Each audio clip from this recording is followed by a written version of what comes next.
Ada hampir 200 negara di seluruh dunia. Bayangkan kamu bisa mengunjungi satu persatu dengan mobil karena jalan besar yang menghubungkan setiap penjuru dunia telah dibangun. Eits, tunggu dulu. Sebelum pergi, kamu perlu bersiap-siap. Garis Khatulistiwa membentang sepanjang sekitar 40.000 kilometer. Dengan pesawat jet yang terbang pada kecepatan suara, kamu bisa keliling dunia selama 33 jam. Ya, tapi kan kamu tak punya pesawatnya. Seadanya aja lah ya. Minivan jadul tapi tangguh. Dengan kecepatan 100 km per jam, kamu akan menyelesaikan perjalananmu kira-kira selama 2 minggu. Itu belum termasuk berhenti untuk tidur, makan, menikmati pemandangan, terjebak macet, dan oh iya, satu lagi, jalan yang kamu lalui tentu tak akan lurus terus. Karena cuma satu jalan, konturnya akan berkelok, bahkan kadang berputar. Di peta dunia, bentuknya terlihat kacau balau. Jadi, sebaiknya lem biru saja minivanmu itu, lalu beli rumah trailer lengkap dengan fasilitasnya. Kamu juga perlu mengisi bahan bakar yang banyak. Mobil bensin dilarang beroperasi di jalanan lintas negara, cuma mobil listrik yang dibolehkan. Jadi, siap-siap isi daya lalu bayar. Siap kan? Oke, kencangkan sabuk pengamannya, let's go! Awalnya, kamu perlu pergi ke kota terdekat yang ada di sepanjang jalan lintas negara.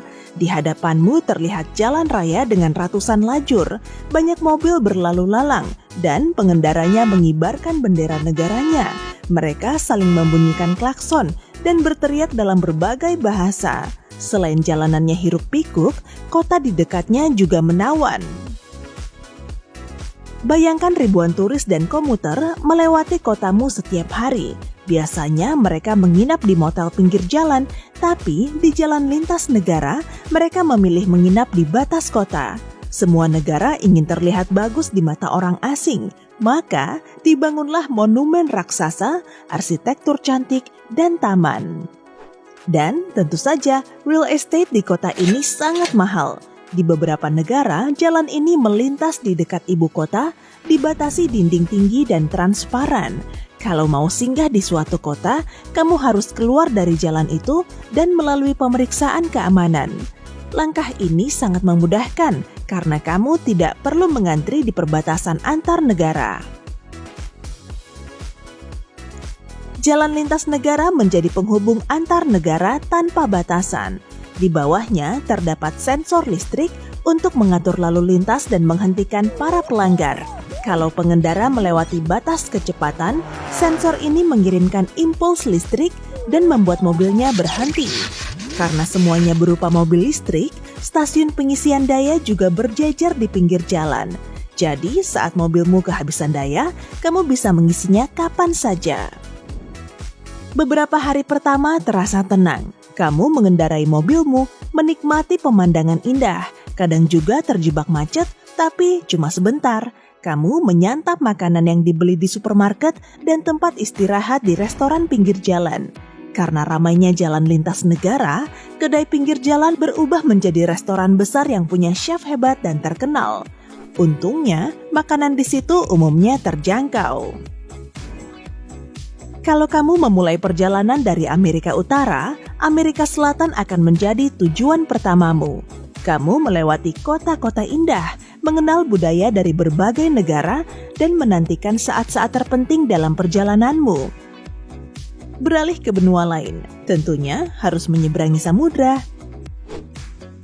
Banyak negara mencurahkan waktu dan biaya yang tentunya tak sedikit itu untuk membangun jembatan panjang yang menghubungkan Afrika dan Amerika Selatan. Kamu melewati jalan yang tak berujung. Jembatan ini setinggi beberapa meter di atas air. Pilar besar menyembul dari dasar laut dan menopang sepanjang jembatan. Lautan menyatu dengan langit di cakrawala dan kamu serasa terbang di angkasa. Kerennya lagi, di samping jembatan tidak dipasang dinding transparan yang menghalangi pandanganmu. Meski bagian lurus terpanjangnya baru dimulai, ada juga batas kecepatan berkendara. Di beberapa puluh kilometer pertama, pengemudi tidak terbiasa dengan pemandangan menakjubkan ini dan terkadang malah tidak fokus menyetir. Sensor listrik tidak membolehkanmu melaju lebih dari 100 km per jam untuk mengurangi risiko terjadinya kecelakaan. Kamu berada di lajur paling kiri dan bisa melihat samudra. Sekawanan lumba-lumba menyembul dari air dan menyambut para pengemudi. Paus besar melayang di udara. Kamu melanjutkan perjalananmu dan tak lama kemudian matahari terbenam di kaki langit. Pemandangannya sangat syahdu. Banyak mobil yang terparkir di pinggir jalan dan pengemudinya keluar dari kendaraan mereka untuk mengabadikan pemandangan matahari jingga kemerahan yang indah itu. Pada malam hari, badai dahsyat mulai datang. Samudra mengamuk, ombak besar berdebur menghantam pilar dan percik airnya mengenai mobil. Petir menyambar, tapi para pengemudi tidak gentar. Tiang penangkal petir dipasang di sepanjang jalan. Tak lama kemudian, badainya reda. Kamu melanjutkan perjalanan, mengungguli kapal yang juga berlayar ke Afrika.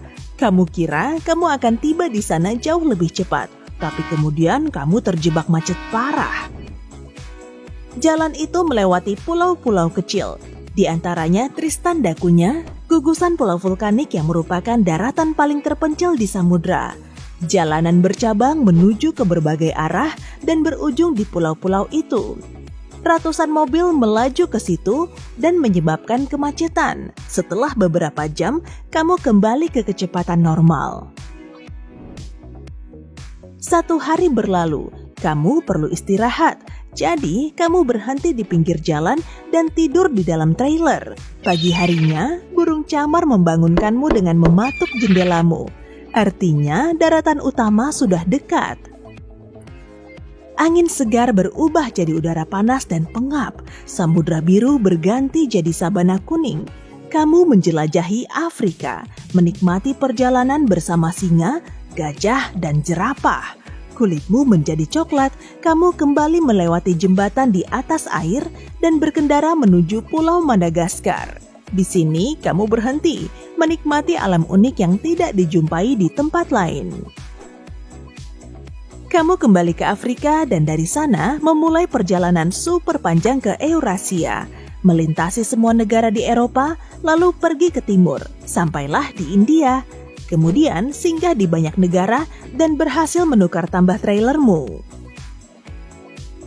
Kamu sudah tak ingat lagi dengan lamanya perjalanan yang kamu habiskan. Ya, pasti lebih dari setahun lah. Kamu menuju Australia, melewati Thailand, Vietnam, dan Indonesia. Setelah itu, kamu mengunjungi Selandia Baru. Di sini, jalannya menikung tajam dan membawamu kembali ke Eurasia, melewati Papua Nugini dan Filipina. Kamu bersantui ria di pantai yang berpasir, sering berenang di laut, berinteraksi dengan warga setempat, dan merasa seperti warga dunia, bukan cuma warga dari satu negara. Tetapi, tetap saja kamu ingin berganti pemandangan dan jalan itu bisa menunjukkanmu. Kamu berjalan ke utara, menyusuri bagian timur benua, dan sampailah di tujuan berikutnya. Di sini jalannya berkelok, menembus padang es dan hutan yang diselimuti salju. Setiap hari salju tebal menutupi jalan. Salju di lapisan bawah memang bisa hilang sih, dan untungnya di bawah jalan dipasang penghangat. Jadi, kamu berkendara di atas aspal basah. Karena udaranya sangat dingin, para pengendara jarang berhenti di sini. Singkat cerita, kamu sampai di Laut Chukchi. Kamu tiba di jembatan lagi, lalu menyusuri air selama beberapa jam. Di hadapanmu terlihat pesisir Alaska. Kamu mengiranya akan segera tiba di Amerika Utara, tapi jalannya malah berputar melewati Greenland. Kamu sampai di tempat yang paling menakjubkan dalam perjalananmu, lalu kamu melewati lembah gunung es. Sebagian lembahnya sangat luas, hingga jalan yang kamu lalui bisa menembusnya. Nyalimu agak ciut saat kamu memasuki terowongan es. Setelah berhasil keluar, kamu kembali melewati jembatan panjang di atas air. Inilah jembatan terakhir dari perjalananmu yang akan membawamu kembali ke Amerika Utara. Setelah lebih dari 1 tahun di luar negeri, perjalananmu akhirnya tuntas. Yeay!